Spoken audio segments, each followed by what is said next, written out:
अस्सलाम वालेकुम, this is Ali Awan and you are watching M updates. I hope so you are doing well. अच्छे होंगे अपनी लाइफ में और अच्छा रहना भी चाहिए, हर इंसान का हक है। अपनी दुआओं में ईरान को ना भूलिएगा, ईरान को हमेशा याद रखिएगा और कश्मीर के लोगों को भी याद रखिएगा।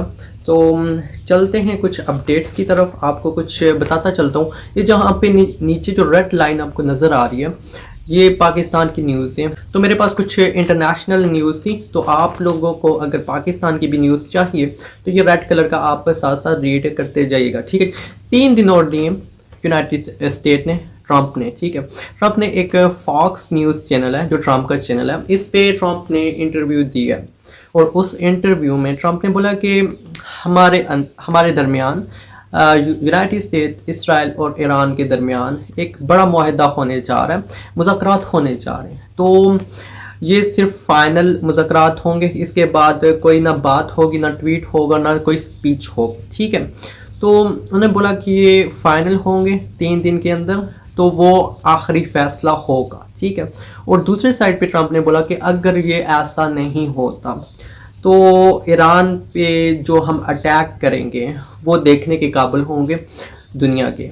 और ईरान के जो प्लांट्स हैं, वो जो पानी के प्लांट्स हैं, बिजली के प्लांट्स हैं और वो जो ऑयल के प्लांट्स हैं, हम उनको तबाह भी करेंगे और हम उन पे कब्ज़ा कर लें। ये लो, कब्ज़ा करके हम खुद पैसा कमाएंगे। उसने बोला तो नहीं, लेकिन कब्ज़ा करने का यही है कि कब्ज़ा करके। लेकिन आपको क्या लगता है, ईरानी लोग वो कब्ज़ा करने देंगे इनको? और एक और मैंने पिछली न्यूज़ में, पिछली वीडियो में एक अपडेट दी थी आपको कि चीचन एक कंट्री है, वहाँ की भी आवाम ने, वहाँ की भी आर्मी ने ईरान का साथ देने को बोला है। और उन्होंने बोला कि हम खुद ही इंतज़ार कर रहे हैं कि यूनाइटेड स्टेट की फ़ौजें कब ईरान में उतरेंगी, तो हम साथ ईरान के, वो हमसे भी लड़ेंगे, हमारा सामना करेंगे ईरान के साथ, ठीक है, यूनाइटेड स्टेट वाले और इसराइल के फ़ौजी दस्ते, ठीक है। तो ये ट्रंप ने बोला कि मैं जो है प्लांट्स हैं उन पे कब्ज़ा कर लूँगा और बहुत सी तबाही करने जा रहा हूँ जी। ट्रंप ने बोला कि बहुत कुछ होने वाला है, बहुत सी तबाही होने जा रही है।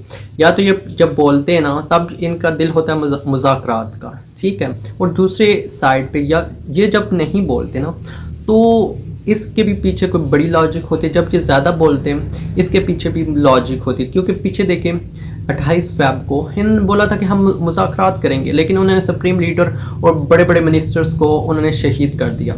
तो ये कन्फ्यूजन चल रही है। ट्रंप की ज़हनी हालत कुछ समझने के काबिल नहीं है इस दुनिया के, ठीक है।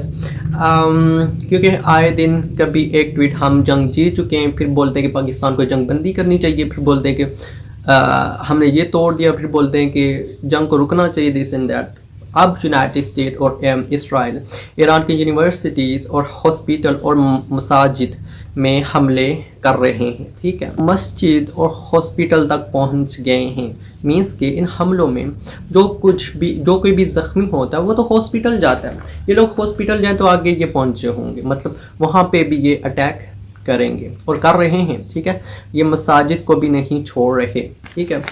इवन के ईरान जो रिटेलिएट कर रहा है, ईरान कोई चर्चिस और कोई भी ऐसी उनकी चीज़ों को हिट नहीं कर रहा। ईरान सिर्फ उनके जो अड्डे, उनका जो डिफेंस सिस्टम है, ईरान सिविलियंस को नुकसान नहीं पहुंचा रहा।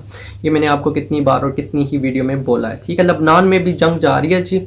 इसराइल ने बहुत बड़ा हमला किया बैरूत में, वहाँ पे बहुत सी जानी नुकसान हुआ और माली भी नुकसान हुआ, वहाँ पे भी जंग चल रही है हिजबुल्लाह के साथ। और आखिरी वीडियो में मैंने आपको कुछ बताया था कि हिजबुल्लाह का एक लीडर है जो काफ़ी पुराना था, जिसको सारे अड्डे और सारे बेसिस पता थे उसके इसराइल के। तो इसराइल ने उसे शहीद कर दिया। वो काफ़ी वो बहादुर लीडर था। और अगर आप बात करें यूनाइटेड स्टेट, ईरान और इसराइल की ये जो जंग बंदी होगी, इसमें पाकिस्तान और मिस्र का बहुत सा हाथ है, ठीक है। मैंने आपको बताया था कि पाकिस्तान कुछ स्ट्रगल, कुछ कोशिश कर रहा है कि सीज़ फायर हो जाए, ये जंग ना फैले, क्योंकि इन लोगों ने नोबल पीस प्राइज़ का अवार्ड दिया है ट्रंप को, तो ये भी कुछ करना चाहते हैं कि सीज़ फायर, क्योंकि इंडिया और पाकिस्तान का सीज़ फायर किसने कराया था? ट्रंप ने, ठीक है। ये भी चाहते हैं कि ये भी मेडल शहबाज शरीफ के गले पड़े। और इसके पीछे भी ट्रंप साहब ना रो रहे हैं, वो बोल रहे हैं कि शहबाज جلدی کرو یار، اتنا ٹائم ہو گیا، اتنا ٹائم کیوں لگا رہے ہو، کچھ سیز فائر کراؤ یار، جلدی کرو. تو وہ کبھی ٹویٹ کر رہے ہیں جناب، اور ان کی ذہنی حالت وہ ختم ہوتی جا رہی ہے ٹرمپ صاحب کی. ٹھیک ہے.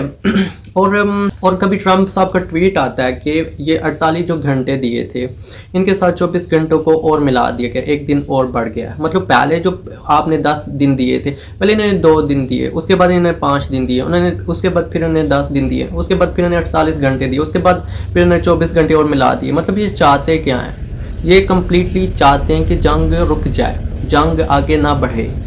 اور یونائٹڈ اسٹیٹ کی عوام ٹرمپ کو کہتی ہے کہ یہ بندہ خونی بندہ ہو گیا، ٹھیک ہے، یہ نسل کشی پہ آ گیا. اور who knows, okay, United States is a superpower and they have authority, they have a lot of laws and authorities, but the thing is that کہ اتنا بھی نہیں کہ آپ یہ بندہ نسل کشی کرے، جنگ کسی اور کی اسرائیل کی، یہ ویسے ہی گھس گیا تو اس بندے کو روکو، یہ طاقت کا غلط استعمال کر رہا ہے. ٹھیک ہے، یہ غلط ہو رہا ہے. اور پاکستان میں کیا چل رہا ہے کچھ میں آپ کو بتاتا ہوں کہ 190 ملین پاؤنڈ نیب کیس، اس میں عمران خان اور بشرا بی بی کی درخواستوں پہ آج ایک اہم پیشی ہے. دیکھتے ہیں کہ کیا ہوتا ہے اس پیشی میں. ایون ہم جانتے ہیں کہ کیا ہوتا ہے ہر پیشی میں، اور کیا ہوتا ہے کہ جب عمران خان کی بہن ان سے ملنے جاتی ہے ہر ملاقات پہ تو وہ واپس آ جاتی ہیں. تو یہ کیا ہو رہا ہے؟ آپ مجھے بتائیے گا کہ عمران خان اگر باہر ہوتے تو کیا سیز فائر ہو جاتا جلدی جلدی؟ آپ اپنی رائے کا اظہار کمنٹ سیکشن میں ضرور کیجیے گا. اپنا خیال رکھیے، دعا میں یاد رکھیے. تب تک کے لیے اللہ حافظ.